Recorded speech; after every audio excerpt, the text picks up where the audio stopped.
ኢትስዊች የቢዝነስ ዘገባ ስፖንሰራችን ነው። እንደምን ዋላችሁ ተመልካቾቻችን። የሰዓቱን የቢዝነስ ዘገባዎች ይዘን ቀርበናል። አብራችሁን ቆዩ።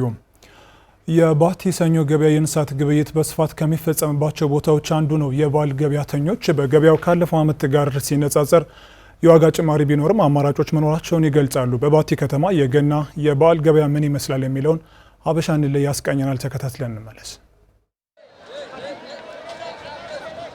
በኦሮሞ ብሔረሰብ አስተዳደር ባቲ ገበያ ውስጥ ነው የምንገኘው። የገና በዓል የቁም ከብት ገበያ ምን ይመስላል የሚለውን እየቀኘን ነው የምንገኘው።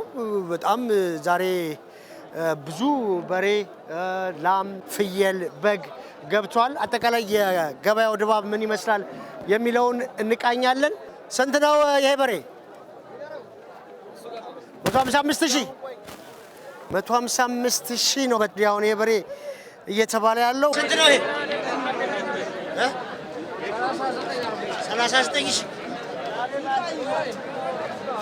መጨረሻ መግዣ 38,000 ነው ይሄ በግ ማማ 5,000 ብር መጨረሻው 24። እንኳን ለገና በዓል አደረሰ። እንኳን አብሮ አደረሰን። ከየት አካባቢ ነው የመጣኸው? አጠቃላይ የገበያ ሁኔታውስ ምን ይመስላል? የመጣሁት እኔ ከደሴ ነው። ገበያው ያው ጥሩ ነው፣ ገብቷል። ትንሽ ዋጋ አሁን የመያዝ ነገር አለ፣ ደህና ነው። ከአቅርቦቱ አለ። ከስንት እስከ ስንት የተባለ ነው አሁን በአንተ የገበያ ቅኝት? ያው እሱ ከ50 ጀምሮ እስከ 250 ድረስ ምናምን አለ። ያው ከትንሾቹ ከሚባሉት ማለት ነው። አሁን ለህብረተሰቡ አሁን ለቅርጫ ምናምን የሚሆኑት እስከ 50 አነስ ያሉ እስከ 50 አሉ። እንኳን አደረሰ። እንኳን አብሮ አደረሰን። ፍየል ገበያ ነው ያለነው እና እንደው ዛሬ አጠቃላይ ምን ይመስላል የፍየል ገበያው? ፍየል ገበያው ፍየል በጣም ገብቷል፣ ግን ዋጋቸው በጣም ውድ ነው፣ ተወደዋል።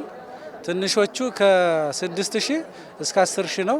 ሌሎቹ ደግሞ እስከ 40,000 ነው። ዛሬ ከነበረው ዋጋ ገበያ ጨምሯል አለ፣ ግን ዋጋ በጣም ከፍተኛ ነው። የባቲ ከተማ ባህልና ቱሪዝም ቡድን መሪ ባቲ ገበያው በተለይ ከብት የሚሸጥበት ገበያ ከገበያነቱ ባሻገር ሁሉም በተለያየ ቋንቋ የሚገበያዩበት አብሮነትን፣ ፍቅርን የሚያሳይበት ገበያ እንደሆነ ይናገራል። የተለያዩ ብሔር አስተዋጽኦ ያለው ነው። አማራ አለ፣ አርጎባ አለ፣ አፋር አለ። ያ በፍቅር በሰላም ገበያውን ግማሹ ይሸጣል፣ ግማሹ ይገዛል ማለት ነው እና ይሄ አንድነታችንን አብሮነታችንን የሚያሳይ ነው። ባቲ አቃፊ ነች የሚባለውም ለዚህ ነው ማለት ነው። የባቲ ከተማ ንግድና ገበያት ልማት ጽሕፈት ቤት ቡድን መሪ አቶ መሐመድ ኡመር በአጠቃላይ ህገወጥ ንግድንም ከመቆጣጠር አንጻር ስራ እየተሰራ መሆኑን ነግረው እስከ 100 ሚሊዮን አካባቢ የቁም እንስሳት በገንዘብ ሲተመን የሚሸጡ ቀርበዋል ብለን ነው የምናስበው። ወደ ፍየል አካባቢ ላይ ስንመጣ እስከ 2,000 ቀርቧል ነው የምንለው። እስከ 30 ሚሊዮን አካባቢ ይሄ የግብይት እንትን በፍየሎች የቀረበበት ሂደት አለ። ደረሰኝ ሳይጠቀሙ ግብይት በሚፈጽሙ ነጋዴዎች ላይ ህጋዊ እርምጃ እየወሰደ መሆኑን የጎንደር ከተማ አስተዳደር ገቢዎች መምሪያ ገለጸ። መምሪያው ደረሰኝ የመቀበልና የመስጠት ባህልን ለማሳደግ በኪነ ጥበብ የታገዘ ንቅናቄ አካሂዷል። ያየፈንቴ ተጨማሪውን ይነግረናል። የጎንደር ከተማ አስተዳደር ገቢዎች መምሪያ ግብር መክፈል በኩራት ለሀገር ልማት በሚል መሪ ሀሳብ ደረሰኝ የመቀበልና የመስጠት ባህልን ለማዳበር በኪነ ጥበብ የታገዘ ንቅናቄ አካሂዷል። በመርሃ ግብሩ ላይ የተገኙት የጎንደር ከተማ አስተዳደር ተቀዳሚ ምክትል ከንቲባ ቻላቸው ዳኘው በከተማው ያለው ልማት ተስፋ ሰጪ መሆኑን አንስተዋል። ግብር መክፈልና መሰብሰብ ልማትን የሚያፋጥን መሆኑን ያነሱት ተቀዳሚ ምክትል ከንቲባው ደረሰኝን በመጠቀም ግብይት እንዲፈጸም መስራት ይገባል ብለዋል። ሁላችን ግብራችን በአግባቡ እየከፈልን ልማታችን እያስቀጠልን ሰላማችን ላይ እየሰራን አሁን ያለን ወርቃማ ድል መጠቀም አለብን። ደረሰኝ ሳይቆርጥ ምንም አይነት ግብይት እንዳይፈጸም እዚህ ቤት ያላችሁ አካላት አምባሳደሩ ናችሁ። ከዛሬ ጀምሮ ትሰራላችሁ ማለት። የጎንደር ከተማ አስተዳደር ገቢዎች መምሪያ ኃላፊ ጥሩዬ አትክልት በተያዘው በጀት ዓመት ከ5 ቢሊዮን ብር በላይ ግብር ለመሰብሰብ መታቀዱን አንስተው በግማሽ ዓመት ከ2 ቢሊዮን ብር በላይ መሰብሰቡን ተናግረዋል። ነጋዴው ግብርን አውቆ ግብሬ ነው ብሎ መጥቶ የመክፈል ባህሩ ያልዳበረበት ሁኔታ ነው ያለው።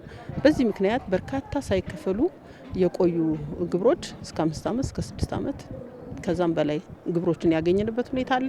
እሱን ህግ በማስከበር እያስከፈልን ያለንበት ሁኔታ አለ። በዚህ ዓመት 5 ቢሊዮን 70 ሚሊዮን ነው ይዘን የተነሳ ነው እንደ እቅድ የተሰጠን። ከዚህ ውስጥ ላይ 2 ቢሊዮን 38 ሚሊዮኑን አሁን በዚህ 6 ወር ውስጥ እየደረስንበት ያለንበት ሁኔታ ነው ያለው። በከተማዋ ደረሰኝን ሳይቀበሉ ግብይት በሚፈጽሙ ነጋዴዎች ላይ የግብር አዋጁን በመፈጸም እርምጃ መወሰዱንም ጠቁሟል። 2330 የሚሆን የደረሰኝ ግብይት የሚያደርግ ደረጃ ሀሌታ ውሃ በከተማችን ውስጥ አለ። ከዚህ ውስጥ እንደ ከተማ የደረሰኝ ስርዓት ወጥ አድርገው የሚቆርጡም አቆራርጠው የሚቆርጡም ስንመለከታቸው ወደ 1115 ግብር ከፋዮቻችን ናቸው ያሉት።